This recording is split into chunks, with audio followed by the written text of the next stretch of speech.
Story has to be the best thing I've seen on social media that literally shows you how quickly emotional stress will tell you to fuck around and find out. A lot of people say the phrase stress kills, but they don't actually know how stress can kill. I'm gonna explain what I mean in a minute, but listen to what she says first. How the fuck did I get here? No fucking boundaries. Some of this, I think I brought it on myself by not sticking to my boundaries. Overextending, overperforming. That shit stops here. I don't give a fuck about none of that shit. No fucking more. But this shit told me, bitch, you need to sit the fuck down.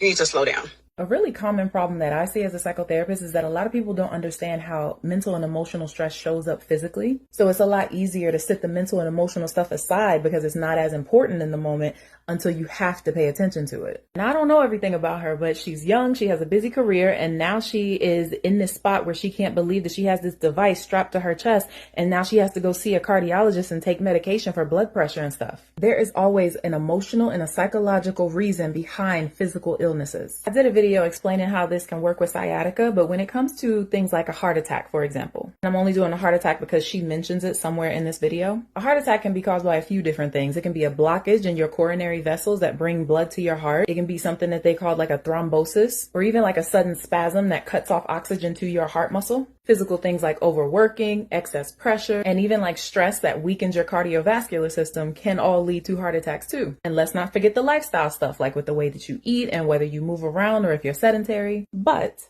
all of those risk factors lead towards calling you out on your lack of self-care, lack of self-respect, and lack of self-nurturing. And usually we can see this when people prioritize getting to the money over emotional balance. And trying to get to the money, being financially stable, excelling in your career, all of that is not a bad thing, except when you put your mental and emotional well-being on the back burner. If your focus is just on work or achievement or overdoing for other people, you start to feel like your emotions are getting in the way or a waste of time. So you put them on the back burner and then your heart becomes energetically cut off. So what are you supposed to do about this? Setting boundaries in multiple areas of your life, like she was talking about, is very needed, but make sure that you're setting healthy boundaries, because boundaries is not just about cutting people off. But another skill that a lot of people need is emotional resilience, because it helps you avoid all that emotional stress building up. I did a self-care workshop on how to build up your emotional resilience, and one of the things we talked about in there was something called temporal distancing. It's a simple strategy people can use to avoid the emotions getting out of control when they get upset. And research shows that it plays a really important role with you coping with emotions when negative shit happens. So I'm begging you, please don't just take this as a surface level warning. Actually live with this. Listen to those whispers before they become big shouts. Your body is asking for rest. Give it what it needs before it's too late. Take care.